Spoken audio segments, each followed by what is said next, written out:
سورہ یونس آیت نمبر 100، وَمَا كَانَ لِنَفْسٍ أَن تُؤْمِنَ إِلَّا بِإِذْنِ اللَّهِ، اور کسی شخص کے لیے ممکن نہیں کہ ایمان لائے مگر اللہ کے اذن سے، وَيَجْعَلُ الرِّجْسَ عَلَى الَّذِينَ لَا يَعْقِلُونَ، اور وہ گندگی ان لوگوں پر ڈالتا ہے جو نہیں سمجھتے۔ اس آیت میں اللہ تبارک و تعالیٰ نے ایمان کے لیے ایک خاص شرط بتا دی۔ وہ شرط کیا ہے؟ اللہ تعالیٰ کہتے ہیں کہ اللہ کی توفیق اور اس کی منظوری یا اس کی اجازت، اذن کہتے ہیں اجازت، اس کی توفیق، اس کی منظوری یا اس کی اجازت کے بغیر کوئی بھی ایمان نہیں لا سکتا جب تک اللہ کی اجازت نہ ہو۔ اللہ کی اجازت کیا ہے؟ اللہ تعالیٰ کہتے ہیں یہ توفیق صرف اس شخص کو حاصل ہوتی ہے جو دل میں خود اس کی چاہت بھی رکھتا ہو، خود اس کی تمنا بھی رکھتا ہو، جو حق کی تلاش میں اپنی عقل سے کام لینا شروع کر دے۔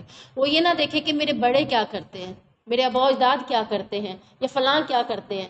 آپ دنیا کا کوئی بھی کام کرنے لگتے ہیں تو آپ یہ دیکھتے ہیں کہ اس وقت ان کیا ہے، ایسے ہی ہوتا ہے نا۔ آپ بڑوں کو نہیں دیکھتے، آپ بڑوں کو بلکہ کیا کہہ دیتے، آپ کو کیا پتا فیشن کیا ہے، ایسے ہی کہہ دیتے ہیں نا، آپ کو نہیں پتا۔ تو اللہ تبارک و تعالیٰ کہتے ہیں کہ ایمان لانے کے لیے یہ شرط نہیں ہے کہ تم اپنے بڑوں کو دیکھو۔ ایمان لانے کے لیے اصل چیز کیا ہے کہ تم حق کی تلاش میں اپنی عقل سے کام لو۔ عقل کیا کہے گی؟ عقل یہی کہے گی کہ انہوں نے کون سا پڑھا ہوا ہے، انہوں نے ترجمہ تو پڑھا ہی نہیں ہے، انہوں نے تو دین سیکھا ہی نہیں ہے، ان کو اگر کسی حدیث کے بارے میں پوچھ لو تو انہیں تو پتہ ہی نہیں ہے، ان کے پاس علم ہی نہیں ہے۔ تو عقل خود بخود کیا کہے گی کہ یہ جو بات کریں گے وہ ٹھیک نہیں ہو سکتی۔ ہاں، جس کے پاس علم ہے اور وہ علم کی بنیاد پر اس کی تلاش اس شخص کی طرف چلی جاتی ہے، وہ چاہے چچا ہو، تایا ہو یا ماموں ہو یا کوئی عالم ہو یا کوئی ہٹ کے جاننے والا بھی نہ ہو، جب عقل آتی ہے اس بات کے اوپر کہ یہ علم والا ہے، ادھر سے مجھے میری تلاش مل جائے گی، کیونکہ وہ یہ سمجھتا ہے کہ یہاں سے مجھے جو بات ملے گی وہ ٹھیک ملے گی۔ اصل چیز کیا ہوتی ہے؟ اسے حق کی دامن فکر گیر ہوتی ہے، یعنی وہ ہر وقت یہ سوچ میں ہوتا ہے کہ سچ کہاں سے ملے گا۔ آپ اس بات کو اس طرح سے لے آئیں کہ نان مسلم لوگ جو ہے نا، چاہے وہ عیسائی ہوں چاہے وہ یہودی ہوں، وہ کہتے ہیں کہ ہم نے کتنے مذہبوں کو پڑھا ہے لیکن ہمیں حق کی تلاش ہے، جب تک ہمیں حق نہیں ملتا نا تو ہم اسلام کو کیسے قبول کریں۔ یہاں تک کہ وہ اسلام کو قبول کرنے کے لیے جب اس راستے پر آتے ہیں تو کہتے ہیں کہ یہاں بھی وہی چیز ملتی ہے جہاں جو ہمیں ہمارے مذہب میں ملتی ہے۔ ہم اگر گائے کے پجاری ہیں تو یہ قبروں کے پجاری ہیں، یعنی یہاں بھی آ کر انہیں حق نہیں ملتا۔ حق کب ملتا ہے؟ جب وہ ایسے لوگوں میں گھس جاتے ہیں جہاں شرک نہیں ہوتا۔ تو ہر طرح کے ان کے ذہن میں اشکالات ختم ہو جاتے ہیں، اس کے ذہن میں کیا ہوتا ہے؟ صرف حق کی تلاش، کہ میں نے تعصبات میں نہیں پڑھنا کہ یہ کتنا، یہ کہتے ہیں نہیں بھائی تعصب ہے ہمیں، ہم تو اپنے دین میں ہی ڈٹے رہیں گے، چاہے دنیا ادھر کی ادھر ہو جائے، ہمارے بڑے جو کرتے ہیں ہم وہی ہی کریں گے۔ یہ کیا ہے؟ تعصب ہے۔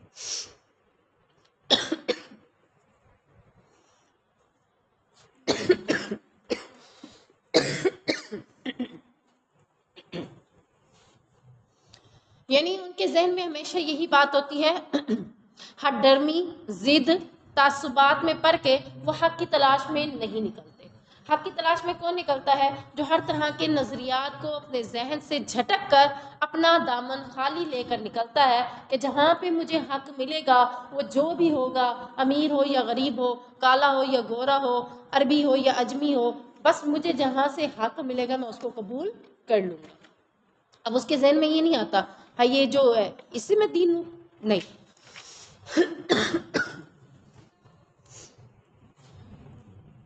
پھر ایسے شخص کو اللہ تعالیٰ راستہ بھی دکھا دیتا ہے، یعنی جو لوگ خود حق کی تلاش میں نکلتے ہیں تو اللہ تبارک و تعالیٰ پھر اسے صحیح راستہ بھی دکھا دیتا ہے۔ یعنی تھوڑا ٹائم تو اسے مشکل ہوتی ہے، ادھر ادھر بھٹکتا ہے، فلاں جگہ گیا وہاں بھی سمجھ نہیں آئی، فلاں جگہ پڑھنے گیا وہاں بھی سمجھ نہیں آئی، ان کی باتیں نہیں سمجھ آئی، ان کی باتیں نہیں سمجھ آئی، اس کا مسئلہ سمجھ نہیں آیا۔ اب وہ بار بار ایک ہی چیز کی تلاش میں، کس چیز کی؟ حق کی تلاش میں، سچ کی تلاش میں۔ تو اللہ تعالیٰ کہتا ہے پھر میں اس کو سچ کا راستہ بھی دکھا دیتا ہوں۔ تو یہ کس کی حکم سے ہوتا ہے؟ اللہ کے حکم سے اس کو ایمان لانا نصیب ہو جاتا ہے۔ اسی کا نام اللہ کا اذن ہے، اللہ کی اجازت ہے۔ یعنی کس کا نام؟ جب وہ حق کے لیے نکلتا ہے۔ حق کے لیے نکلنے کی توفیق اسے کون دیتا ہے؟ اللہ۔ اللہ اگر اسے حق پر نکلنے کی توفیق ہی نہ دے تو وہ کبھی حق پر نہیں نکل سکتا۔ تو ہم یہ نہیں کہہ سکتے کہ میں نمازیں پڑھتی ہوں تو یہ میرا کوئی احسان ہے، بلکہ اللہ کی توفیق اور اللہ کے احسان کی، اللہ کی نعمت کی وجہ سے میں آج اس قابل ہوں کہ میں 5 نمازیں پڑھتی ہوں۔ تو انسان اپنی نیکی کو ہمیشہ اللہ کی توفیق کے ساتھ لے جائے کہ اگر اللہ کا فضل نہ ہوتا تو میں بھی ایسی نہ ہوتی، اللہ کی توفیق نہ ہوتی تو میں بھی ایسا نہ کرتی۔ تو ان سب چیزوں کا نام کیا ہے؟ اللہ کا عزم، اللہ کی اجازت۔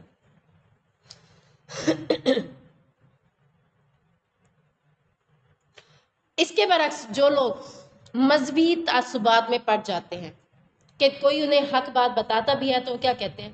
ہمارے بڑے جو کرتے ہیں ہم وہی ہی کریں گے، تم ادھر کے ادھر کر لو، ہم ہلنے والے نہیں ہیں۔ یہ کس میں آ جاتے ہیں؟ تعصبات میں پڑ جاتے ہیں، ابائی تقلید میں پڑ جاتے ہیں۔ ایسے لوگ کبھی بھی ایمان کو یا حق کو تلاش نہیں کر سکتے۔ یعنی ایک طرف اللہ کے حکم سے ایمان نصیب ہو جاتا ہے تو دوسری طرف اگر کوئی شخص ابائی تقلید میں، تعصبات میں اور مذہب میں اپنے آپ کو اتنا پکا کر لے تو وہ کبھی بھی حق کی تلاش میں نہیں نکلتا، اور وہ زحمت ہی گوارا نہیں کرتا کہ میں کب سچے راستے کی طرف ڈھونڈوں، کون سا سچا راستہ ہے۔ تو اللہ تعالیٰ کہتے ہیں ایسے شخص کو ایمان نصیب نہیں ہوتا۔ اس کی قسمت میں کیا لکھ دیا جاتا ہے؟ جہالت، گمراہی، غلط راستہ، یہ سارا کچھ اس کے نصیب میں لکھ دیا جاتا ہے کہ وہ کفر کی راستوں پہ، نجس راستوں پر، یعنی گندگی سے مراد شرک کے راستوں پہ چلتا ہے۔ قُلِ انظُرُوا ماذا فِي السَّمَاوَاتِ وَالْأَرْضِ، کہہ دیجئے نبی کریم صلی اللہ علیہ وسلم تم دیکھو آسمانوں اور زمین میں کیا کچھ موجود ہے۔ وَمَا تُغْنِ الْآيَاتُ وَالنُّذُرُ عَنْ قَوْمٍ لَا يُؤْمِنُونَ، اور نشانیاں اور ڈرانے والی چیزیں ان لوگوں کے کام نہیں آتی جو ایمان نہیں لے آتے۔ اس آیت میں اللہ تبارک و تعالیٰ نے نبی کریم صلی اللہ علیہ وسلم کو حکم دیا ہے کہ آپ مشرکین مکہ سے کہیں کہ زمین و آسمان میں اللہ کی نعمتوں کی طرف، اللہ کی بنائی ہوئی مخلوقات کی طرف یا اللہ کی بنائی ہوئی قدرت کی چیزوں کی طرف غور و فکر تو کریں۔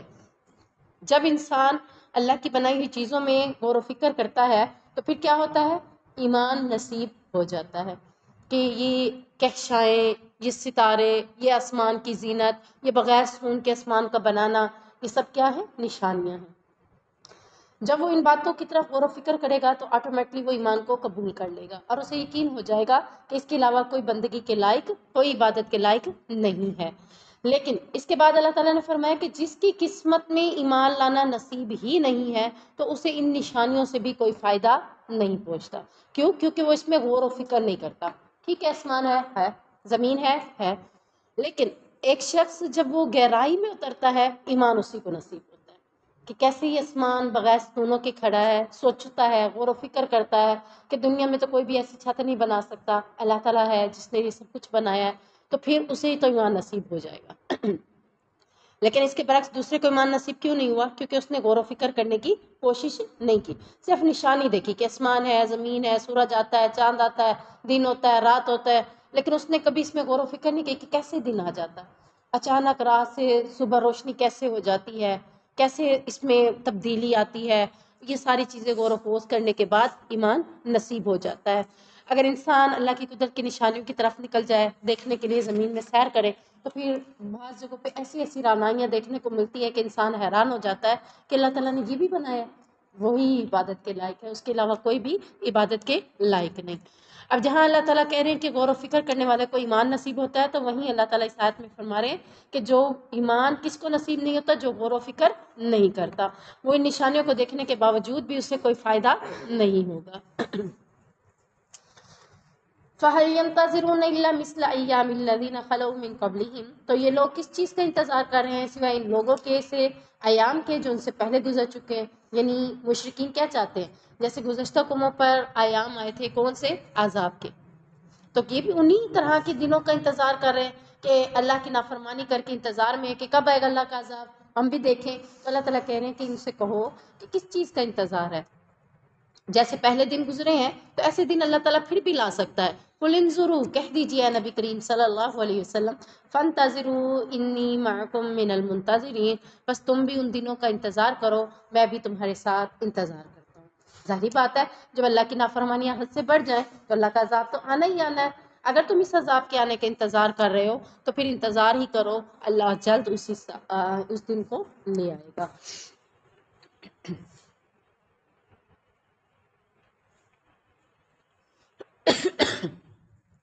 اس دن کیا ہوتا ہے کہ اللہ تعالیٰ رسولوں کو تو اور اس پر ایمان لانے والوں کو تو نجات دے دیتا ہے، اور نافرمانوں کو اللہ تعالیٰ عذاب کی لپیٹ میں لے لیتا ہے۔ جیسا کہ بدر کے دن کیا ہوا تھا، بدر کے دن کے بارے میں فرمایا کون ہے جو نبی کریم صلی اللہ علیہ وسلم نے فرمایا تھا کون ہے جو مجھے ابو جہل کی خبر لا دے۔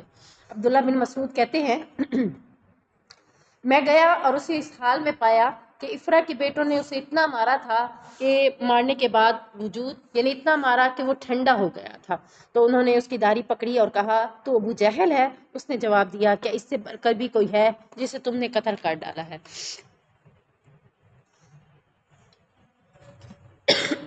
اب دیکھیں اس دن کیا ہوا، وہ اسی دن کے انتظار میں تھے کہ اللہ کا عذاب آ جائے، تو اللہ کا عذاب بدر کے میدان میں ابو جہل پر کیسے آیا کہ 2 چھوٹے بچوں کے ہاتھوں وہ قتل ہو گئے تھے، اور وہ کون تھے؟ افرا کے بیٹے تھے جن کے دونوں کے نام کیا تھے؟ معاذ اور معوذ، ان دونوں کے ہاتھوں سے اللہ نے اسے قتل کر دیا۔ اب اس آیت میں یہی بات ہو رہی ہے کہ کیا تم عذاب کے آنے کا انتظار کر رہے ہو یا پھر رسوا کن عذاب کے تمہارے اوپر آئے؟ تو اس دن ابو جہل کا یہ خاتمہ ہو گیا۔ دوسری حدیث میں آتا ہے کہ نبی کریم صلی اللہ علیہ وسلم نے فرمایا جب اللہ تعالیٰ نے مخلوقات کو پیدا کیا تو اپنی کتاب کے بارے میں لکھا، یعنی اپنی کتاب میں اس کے بارے میں لکھ دیا کہ کون سی مخلوقات کیسے بنانی ہے۔ کون سی کتاب ہے؟ اللہ کی لوح محفوظ۔ اللہ تعالیٰ نے اپنی کتاب میں جو باتیں لکھی، تقدیر کیا ہے، مخلوقات کون کون سی ہوں گی اور یہ کیسے ہوں گی، یہ سب کچھ اللہ نے اپنی کتاب میں لکھا۔ اس نے اپنی ذات سے متعلق بھی لکھا، اور یہ کتاب اس کے پاس عرش کے اوپر ہے، یعنی وہ کتاب اللہ نے کسی کو نہیں دی، عرش کے اوپر وہ کتاب لوح محفوظ محفوظ ہے۔ اور اس کتاب میں اللہ تعالیٰ نے اپنے بارے میں کیا لکھا کہ میری رحمت میرے غضب پر غالب آ چکی ہے، یعنی اللہ کی رحمت کیا ہے؟ 99% اللہ کی رحمت ہے، اور 1% کیا ہے؟ سمجھ لیں، اللہ کا غضب ہے۔ تو اب غالب کون ہے؟ زیادہ چانسز کس چیز کے ہیں؟ رحمت کے۔ تو اللہ نے اپنے بارے میں یہی لکھا کہ میں رحم کرنے کے حوالے سے غضب کرنے کے معاملے میں زیادہ شفقت اور رحم کرنے والا ہوں۔ تو اب جب اللہ رحم کرنے والا ہے، اللہ نے اپنے بارے میں لکھا میں رحمت والا ہوں، تو اللہ ایک دم عذاب کیسے بھیج دے؟ بار بار سمجھنے کا موقع دیتا ہے، سنبھلنے کا موقع دیتا ہے۔ اگر وہ پھر بھی نہیں سنبھلتا تو پھر اللہ نے مختلف آیات میں کیا کہا ہے کہ میں اس کو ڈھیل دیتا ہوں یہاں تک کہ وہ جہنم کے کنارے کے پاس کھڑا ہو جاتا ہے، پھر موت آتی ہے اور اس کو جہنم میں گرا دیتی ہے۔ تو پہلے اللہ نے دنیا میں کیا کیا اس کے اوپر؟ فوراً تو نہیں پکڑا نا۔ آپ نے کوئی گناہ کیا، اللہ نے فوراً پکڑا؟ کیوں نہیں پکڑا؟ کیونکہ اللہ کی رحمت غضب پر زیادہ حاوی ہے۔ تو اگر اللہ کی رحمت نہ ہوتی تو ہمارے کسی بھی گناہ پر کیا ہو جاتا؟ فوراً پکڑ ہو جاتی، فوراً غصہ آ جاتا۔ اللہ کا غضب سے مراد اللہ کا غصہ ہے۔ قل يا أيها الناس إن كنتم في شك من ديني فلا أعبد الذين تعبدون من دون الله ولكن أعبد الله الذي يتوفاكم۔ کہہ دیجئے لوگوں اگر تم میرے دین کے بارے میں کسی شک میں ہو تو میں ان کی عبادت نہیں کرتا جن کی تم اللہ کے سوا عبادت کرتے ہو، اور لیکن میں اس اللہ کی عبادت کرتا ہوں جو تمہیں قبض کرتا ہے، یعنی موت دیتا ہے۔ وَأُمِرْتُ أَنْ أَكُونَ مِنَ الْمُؤْمِنِينَ، اور مجھے حکم دیا گیا ہے کہ میں ایمان والوں میں سے ہو جاؤں۔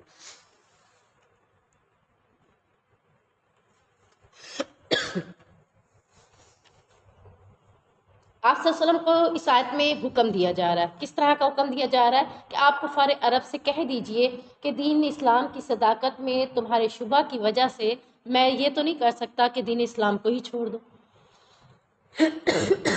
شبہ تمہیں ہے، مجھے نہیں ہے۔ اب تمہیں شبہ ہے تو تم کیا کہتے ہو کہ تم میرے معبودوں کی، ہمارے معبودوں کی عبادت کر لو، تو ایسا تو میں کبھی بھی نہیں کر سکتا۔ سورۃ کافرون میں بھی یہی بات ہوئی ہے کہ میں تمہارے معبودوں کی عبادت نہیں کرتا، تم میرے معبود کی عبادت نہیں کرتے، میرے لیے میرا دین اور تمہارے لیے تمہارا دین۔ تو یہاں بھی اللہ تعالیٰ نے کہا ہے کہ اے نبی آپ ان سے کہہ دیجئے کہ اگر تم کہتے ہو کہ ہمیں تمہارے معبود کے حوالے سے شک و شبہ ہے، یا دین اسلام کے حوالے سے شک و شبہ ہے، یا قرآن کے حوالے سے تمہیں شک و شبہ ہے، تو ایسا تو نہیں ہو سکتا کہ تمہارے شک و شبہ کی وجہ سے میں اسلام کو چھوڑ دوں، ایسا نہیں ہو سکتا۔ میں کیا کروں گا؟ میں تو اس اللہ کی عبادت ہی کروں گا جس کے ہاتھ میں ہماری روح ہے، قبض کرنا ہے یعنی موت کو جس نے دینا ہے، تو میں اسی کی عبادت کروں گا۔ اور مجھے حکم بھی یہی دیا گیا ہے کہ میں پہلے ایمان لانے والے لوگوں میں شامل ہو جاؤں، نہ کہ جھٹلانے والے لوگوں میں شامل ہو جاؤں۔ کفار مکہ بہت دفعہ نبی کریم صلی اللہ علیہ وسلم کو کہتے تھے کہ آپ کو ہم تخت دیتے ہیں، خوبصورت لڑکی سے شادی کرواتے ہیں، آپ یہ دین اسلام کو چھوڑ دیں۔ تو اسی بیس پر انہوں نے یہ جواب دیا تھا کہ تمہارے شک و شبہ کی وجہ سے میں اس دین کو نہیں چھوڑ سکتا، میں تو پہلے ایمان لانے والے لوگوں میں سے ہوں گا، اور یہ مجھے حکم دیا گیا ہے کہ میں اپنی پیشانی کیا کروں وَأَنْ أَقِمْ وَجْهَكَ لِلدِّينِ حَنِيفًا، مجھے حکم دیا گیا ہے کہ تو اپنا چہرہ یکسو ہو کر اسی دین کی طرف سیدھا رکھ، یعنی اپنے چہرے کو سیدھا رکھنے سے مراد موحد بن، اللہ کی عبادت کرنے والا بن، اللہ کے ساتھ کسی اور کو شریک کرنے والا نہ بن، یعنی وجہ کا اپنے چہرے کو، لدینی حنیفہ سیدھے دین کی طرف۔ حنیف، دین حنیف کسے کہا گیا ہے؟ حضرت ابراہیم علیہ السلام کے دین کو دین حنیف کہا گیا ہے۔ دین حنیف کیوں کہا گیا ہے؟ کیونکہ حضرت ابراہیم علیہ السلام نے سارے معبودوں کا انکار کر کے کیا کہا تھا کہ میں تو اس رب کی عبادت کرتا ہوں جس نے ان سب چیزوں کو بنایا، تو اس لیے اس کو دین حنیف بھی کہا جاتا ہے، سیدھا دین بھی کہا جاتا ہے، سچا دین بھی کہا جاتا ہے، موحد بھی کہا جا سکتا ہے کہ اسی طرح اللہ کی عبادت کرنا، اللہ کے ساتھ کسی اور کو شریک نہ ٹھہرانا۔ تو مجھے حکم یہی ہے وَلَا تَكُونَنَّ مِنَ الْمُشْرِكِينَ، اور مجھے کہا گیا ہے کہ تم مشرکوں میں سے نہ ہو جاؤ۔ یعنی کوئی بھی تم مجھے لالچ دے دو، کسی بھی قسم کی مجھے کوئی بات کر دو، لیکن مجھے جو حکم ہوا ہے وہ یہی ہے کہ میں شرک کرنے والوں میں سے نہ ہو جاؤں، کیونکہ اللہ نے مجھے نبی بنایا ہے، تو نبی بنانے کے بعد اللہ نے مجھے اللہ کی عبادت کرنے کا حکم دیا ہے، اس کے علاوہ کسی اور کی عبادت کرنے کا حکم نہیں دیا۔ وَلَا تَدْعُ مِن دُونِ اللَّهِ مَا لَا يَنفَعُكَ وَلَا يَضُرُّكَ، اور اللہ کو چھوڑ کر اس چیز کو مت پکار جو نہ تجھے نفع دے سکتا ہے اور نہ ہی تمہیں نقصان دے سکتا ہے۔ اب یہاں پر جتنے بھی لوگ اللہ کے علاوہ کسی اور کی عبادت کرتے ہیں، وہ چاہے بتوں کی کرتے ہوں، وہ چاہے قبروں کی کرتے ہوں، پیر و فقیروں کی کرتے ہوں، اولیاء اللہ کی کرتے ہوں، اب اللہ تعالیٰ نے ان سب کے بارے میں مجموعی بات کہہ دی ہے۔ کیا بات کی ہے؟ کہ نہ تو تمہارے نفع کا اور نہ ہی تمہارے نقصان کا کوئی فائدہ تمہیں پہنچا سکتے ہیں، یعنی نہ تمہارے نفع کا مالک ہے نہ تمہارے نقصان کا۔ جیسے کہ ہم جاتے ہیں، ہم کہتے ہیں یہ کام کر، وہ کہتا ہے ہو جائے گا، اس کے کہہ دینے سے وہ تھوڑا جاتا ہے، ٹھیک ہے نا؟ وہ ہمارے نفع کا، فائدے کا کوئی بھی مالک نہیں ہے۔ نفع و نقصان کا مالک کون ہے؟ اللہ تبارک و تعالیٰ۔ یہ ہمیں کسی قسم کا نہ فائدہ دے سکتے ہیں نہ ہی نقصان۔ اب انہوں نے بت رکھے ہوئے تھے اور کہتے تھے کہ یہ بیماری سے صحت دینے والا ہے، اور ہمارے ہاں کچھ لوگ کچھ پیر و فقیروں کے پاس چلے جاتے ہیں کہ یہ جو ہے نا اس دربار پہ چلے جاؤ، وہاں تمہیں کیا ہو جائے گی؟ شفا مل جائے گی۔ اس دربار پہ چلے جاؤ، وہاں تمہیں کیا مل جائے گی؟ اولاد مل جائے گی۔ اس دربار پہ چلے جاؤ تو تمہارا یہ کام بھی ہو جائے گا۔ یعنی درباروں پہ بھی مختلف قسم کے دربار بنا کر ان کے نام متعین کر دیے گئے کہ یہاں سے یہ آپ کو مل جائے گا، جب اللہ کہہ رہا ہے، جبکہ اس کے برعکس اللہ کیا کہہ رہا ہے کہ اللہ کو چھوڑ کر اس چیز کو مت پکارو کہ اللہ کے سوا کوئی بھی تمہیں نہ نفع دے سکتا ہے اور نہ ہی نقصان دے سکتا ہے۔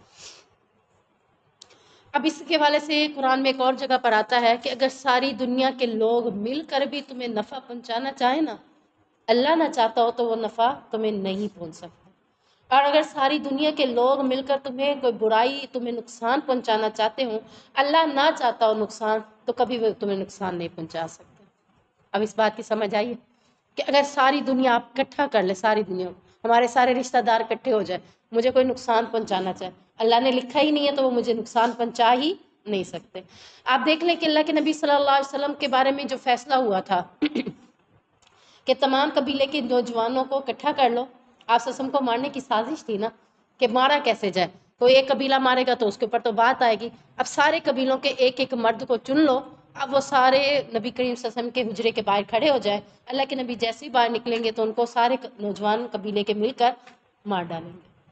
اب وہ نقصان پہنچانا چاہ رہے تھے، اللہ تعالیٰ نے کیا کہا؟ اے نبی کریم صلی اللہ علیہ وسلم، تم مٹی کی ہاتھ میں بھر اور ان کی طرف پھینک، یہ مٹھی تو انہیں پھینکنے کے ساتھ ہی میں انہیں کیا کر دوں گا؟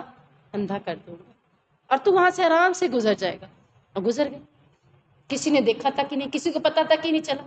وہ نقصان پہنچانا چاہتے تھے، اللہ نقصان نہیں پہنچانا چاہتے۔ اسی طرح جب حضرت ابوبکر صدیق کے ساتھ غار میں تھے، جہاں پہ مکری نے جالا بنا تھا، حضرت ابوبکر صدیق کہتے تھے کہ اگر وہ تھوڑا سا نیچے جھک کر دیکھ لیتے تو ہم نظر آ جاتے، اب یہاں بھی اللہ بچانا چاہ رہا تھا تو اللہ نے بچا دیا. تو جہاں اللہ ہمیں بچانا چاہ رہا ہو وہاں کوئی بھی ہمیں نقصان نہیں پہنچا سکتا. ہم یہ نہیں کہہ سکتے تمہاری وجہ سے یہ نقصان، یہ کیا ہے؟ غلط بات ہے. گھروں میں اکثر یہ باتیں ہوتی ہیں، آج تمہاری وجہ سے میرے ساتھ ایسا ہوا ہے.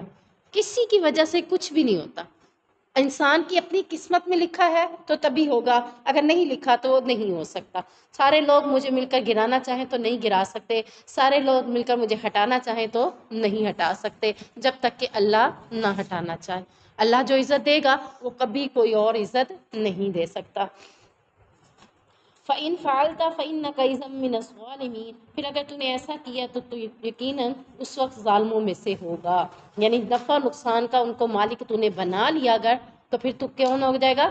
ظالموں میں سے. شرک کو اللہ نے ظلم کرنے والا کہا، شرک جو بھی کرے گا وہ کون ہو جائے گا؟ ظالم ہو جائے گا. اس کے بارے میں حدیث میں آتا ہے، سیدنا عبداللہ بن عباس بیان کرتے ہیں کہ میں ایک دن نبی کے پیچھے سوار تھا تو آپ صلی اللہ علیہ وسلم نے فرمایا، اے لڑکے میں تجھے چند کلمات نہ سکھلاتا ہوں، وہ یہ کہ تو اللہ کے احکامات کا دھیان رکھ، وہ تیرا دھیان رکھے گا. یعنی اللہ کے حکموں کا تو خیال رکھ، اللہ تیرا خیال رکھے گا. اللہ کا دھیان رکھ تو اسے اپنے سامنے پائے گا. یعنی جب بھی ہم اللہ کا تصور کریں نا، مثال کے طور پر آپ نماز پڑھ رہے ہیں، سجدے میں گئے، آپ نے تصور کیا کہ سامنے اللہ بیٹھا ہے، میں اللہ کے سامنے جھکی ہوئی ہوں، تو آپ اپنے آپ کو کیسے فیل کرو گے؟ ایسے لگا تو واقعی اللہ سامنے موجود ہے. بلا شک آپ ان کی شکل نہیں دیکھ سکتے لیکن ایک ذہن میں تصور آتا ہے کہ اللہ موجود. یعنی یہاں جو بات ہے کہ اللہ کا دھیان رکھ تو اسے اپنے سامنے پائے گا. ایسا ہی ہے، جب تو سوال کرے تو اللہ سے سوال کر، اور جب تو مدد مانگے تو اللہ سے مدد مانگ. اور جان لے کہ اگر سارے لوگ اس بات پر جمع ہو جائیں کہ تجھے کوئی فائدہ پہنچانا چاہیں تو کوئی بھی فائدہ نہیں پہنچا سکیں گے مگر جو اللہ نے تمہارے لیے لکھ دیا ہے. اور اگر سارے لوگ مل کر تمہیں کوئی نقصان پہنچانا چاہیں تو کوئی بھی نقصان نہیں پہنچا سکے گا مگر وہ جو اللہ نے تمہارے لیے لکھ دیا ہے. قلم خشک ہو گئے اور صحیفے لپیٹ دیے گئے. اس سے مراد لوح محفوظ میں جو لکھنا تھا وہ لکھ دیا گیا. اس میں لکھنے کے لیے اب کوئی بات مزید نہیں لکھی جائے گی. لوح محفوظ میں ہی ہماری تقدیر لکھی ہوئی ہے نا. تو یہ باتیں اللہ تبارک و تعالیٰ نے ہمیں بتا دی کہ نفع و نقصان کا مالک کون ہے. اور پھر ہم اللہ کا کنسیپٹ اپنے اندر جتنا پیدا کریں گے اتنا ہی ہم اپنے آپ کو اللہ کے قریب محسوس کریں گے. اگر ہم اللہ کے بارے میں نہیں سوچیں گے تو ہمیں ایسے لگے گا اللہ ہم سے دور ہے. اللہ کو جس بندے کو ہم سوچتے ہیں ایسے لگتا ہے وہ ہمارے قریب ہی ہے. فلاں بندہ کہتا ہے آپ نے تو مجھے یاد ہی نہیں کیا، ہم کیا کہتے ہیں اسے؟ آپ کوئی بھولنے والے ہیں، آپ تو میرے تصور میں رہتے ہیں، آپ تو میرے خیالوں میں رہتے ہیں، آپ کو تو میں یاد کرتی رہتی ہوں. جب ہم اللہ کو یاد کریں گے تو اللہ کو بھی اپنے سامنے موجود پائیں گے. وَإِن يَمْسَسْكَ اللَّهُ بِضُرٍّ فَلَا كَاشِفَ لَهُ إِلَّا هُوَ، اور اگر اللہ تجھے کوئی تکلیف پہنچائے تو اس کے سوا کوئی بھی اسے دور کرنے والا نہیں ہے. وَإِن يُرِدْكَ بِخَيْرٍ فَلَا رَادَّ لِفَضْلِهِ، اور اگر وہ تیرے ساتھ کسی بھلائی کا ارادہ کر لے تو کوئی اس کے فضل کو ہٹانے والا نہیں ہے. يُصِيبُ بِهِ مَن يَشَاءُ مِنْ عِبَادِهِ، وہ اسے اپنے بندوں میں سے جس کو چاہے پہنچا دیتا ہے. وَهُوَ الْغَفُورُ الرَّحِيمُ، اور وہی بے حد بخشنے والا بھی ہے اور نہایت مہربان بھی ہے. اب اس آیت کے اندر بھی وہی بات ہمیں سمجھا دی گئی کہ نفع و نقصان کا مالک صرف اللہ تعالیٰ ہے. وہ جب چاہے تمہیں نفع بھی دے سکتا ہے اور جب چاہے تمہیں نقصان بھی دے سکتا ہے. اس کے بارے میں آتا ہے کہ رسول اللہ صلی اللہ علیہ وسلم کے پاس 10 آدمیوں پر مشتمل ایک جماعت آئی جن میں سے 9 آدمیوں سے تو آپ صلی اللہ علیہ وسلم نے بیعت لے لی. یعنی 10 لوگ تھے جو آئے تھے اللہ کے نبی صلی اللہ علیہ وسلم سے بیعت کرنے. بیعت کسے کہتے ہیں؟ ہاتھ کے اوپر ہاتھ رکھ کر عہد و پیمان کرنا. 9 سے تو اللہ کے نبی صلی اللہ علیہ وسلم نے بیعت لے لی لیکن ایک سے نہ لی. ایک سے بیعت لینے سے رک گئے. لوگوں نے کہا یا رسول اللہ صلی اللہ علیہ وسلم آپ نے 9 آدمیوں سے تو بیعت لے لی ہے لیکن ایک کو آپ نے چھوڑ دیا. تو آپ صلی اللہ علیہ وسلم نے فرمایا اس لیے کہ اس کے جسم پر تعویذ ہے. اس لیے کہ اس کے جسم پر تعویذ ہے. اس پر اس شخص نے اپنا تعویذ اپنا ہاتھ اندر داخل کر کے تعویذ کو کاٹ کر پھینکا تو آپ نے اس سے بھی بیعت لے لی اور فرمایا جس نے تعویذ لٹکایا اس نے بھی شرک کیا. اب تعویذ کے ساتھ ہمارا کنسیپٹ کیا ہوتا ہے؟ ہم اسے نفع کا سمجھ لیتے ہیں نا کہ میں تعویذ پہنا اب مجھے یہ فائدہ ہو جائے گا. ایسے ہی ہے نا. تو نفع و نقصان کا مالک ہم پیچھے کیا پڑھ چکے ہیں؟ اللہ ہی. اللہ کے علاوہ کچھ بھی نہیں ہے. ٹھیک ہے نا. اب وہ تعویذ جس نے لٹکایا ہوا ہے یا جس نے وہ پہنا ہوا ہے اس کا اعتقاد اس کا یقین کس پہ ہے؟ اللہ پر نہیں ہے، اسی تعویذ پہ. میرا بچہ بہت ڈرتا تھا، اب میں نے کیا کیا، تعویذ ڈال دیا، اب بچہ نہیں ڈرتا۔ میرا بچہ یوں تھا، میں نے تعویذ لگایا تو اب یہ ایسا نہیں ہے۔ اس کا اعتقاد اور یقین کس پہ آ جاتا ہے؟ تعویذ پہ۔ تو تعویذ خود جو پہنے یا جو پہنوائے، دونوں کیا کر رہے ہیں؟ شرک کر رہے ہیں، اور اللہ تبارک و تعالیٰ کو وہ پسند نہیں۔ تو نبی کریم صلی اللہ علیہ وسلم نے اس لیے اس سے بیعت، عہد و پیمان بھی نہیں لیا تھا، کیونکہ وہ شرک کرنے والا تھا۔ شرک کرنے والا کون ہے؟ ظالم۔ تو ظالم سے بیعت کیسے لے سکتے تھے؟ تو یہاں سے ہمیں پتہ چلا کہ یہ کام بھی ٹھیک نہیں ہے، چاہے کوئی اتنا بڑا عالم بھی کیوں نہ ہمیں دے دے۔ جب حدیث ہمارے سامنے موجود ہے، اللہ کے نبی کے فرمان کے آگے کسی اور کی بات ہمارے لیے کوئی بھی درجہ نہیں رکھتی۔ ہم کہہ دیتے ہیں، مجھے کچھ لوگ کہتے ہیں آپ کے فلاں عالم بھی دے رہے ہیں، مجھے کہتے ہیں، میں کہتی ہوں کہ وہ فلاں عالم میرے لیے کوئی بھی دلیل نہیں ہے۔ میرے لیے دلیل کیا ہے؟ اللہ کے نبی صلی اللہ علیہ وسلم کی بات ہے۔ چاہے وہ عالم اگر اس بات کو نہیں مان رہا تو وہ اللہ کے ہاں جواب دہ ہے، میں اس عالم کے اعتقاد میں نہیں آؤں گی۔ میرے پاس حدیث موجود ہے جس میں اللہ کے نبی نے مکمل منع کر دیا، بائیکاٹ کر دی، اس سے بیعت لینے سے بھی منع کر دیا، تو پھر میں کیسے اس چیز کو صحیح سمجھ سکتی ہوں؟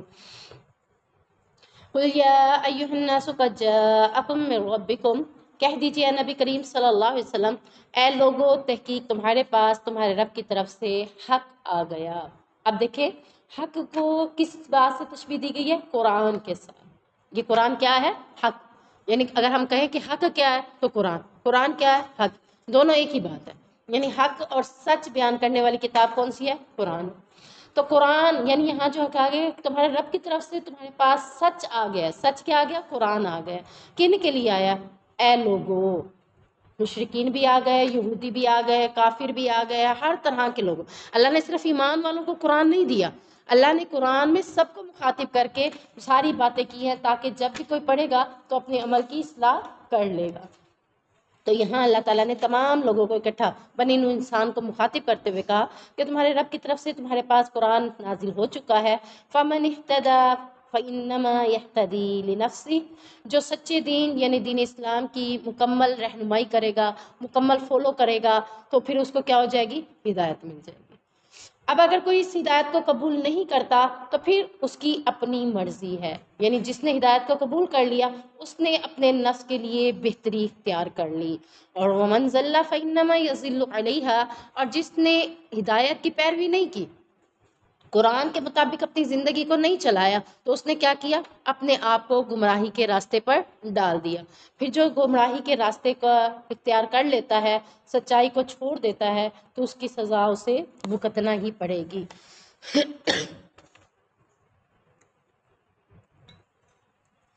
وَمَا أَنَا عَلَيْكُمْ بِوَكِيلٍ، اور میں تم پر ہرگز کوئی نگران نہیں ہوں۔ یعنی اللہ کے نبی صلی اللہ علیہ وسلم سے نہیں پوچھا جائے گا کہ آپ نے پیغام میرا صحیح پہنچایا کیوں نہیں تھا۔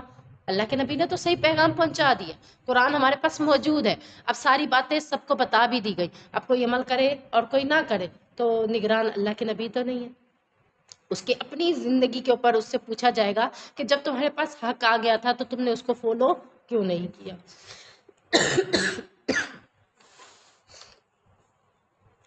وَاتَّبِعْ مَا يُوحَىٰ إِلَيْكَ وَاصْبِرْ حَتَّىٰ يَحْكُمَ اللَّهُ، اور اے نبی کریم صلی اللہ علیہ وسلم آپ اس کی پیروی کیجئے جو آپ کی طرف وحی کی گئی ہے، اور صبر کرے یہاں تک کہ اللہ تعالیٰ فیصلہ کر دے۔ یعنی اگر کوئی ایمان نہیں لے آتا، گمراہی کی طرف چلتا ہے، تو آپ اس کی گمراہی کو دیکھ کر آپ سیدھا راستہ نہیں چھوڑ سکتے۔ آپ نے کیا کرنا ہے؟ آپ نے اللہ کی طرف سے جو وحی آئی ہے اسی کی فالو کرنا ہے، اسی کی پیروی کرنی ہے، یہاں تک کہ اللہ کا فیصلہ آ جائے نافرمانوں کے بارے میں۔ وَهُوَ خَيْرُ الْحَاكِمِينَ، اور وہ سب سے بہتر فیصلہ کرنے والا ہے۔ یعنی دعوت کی راہ کٹھن تو ہوتی ہے، اب اس کٹھن راستے میں بہت سی تکالیفیں بھی آئیں گی، اب تکلیفیں دیکھتے ہوئے سیدھا راستہ نہیں چھوڑ۔ سبحانک اللہم و بحمدک، اشہد ان لا الہ الا انت، استغفرک و اتوب الیک۔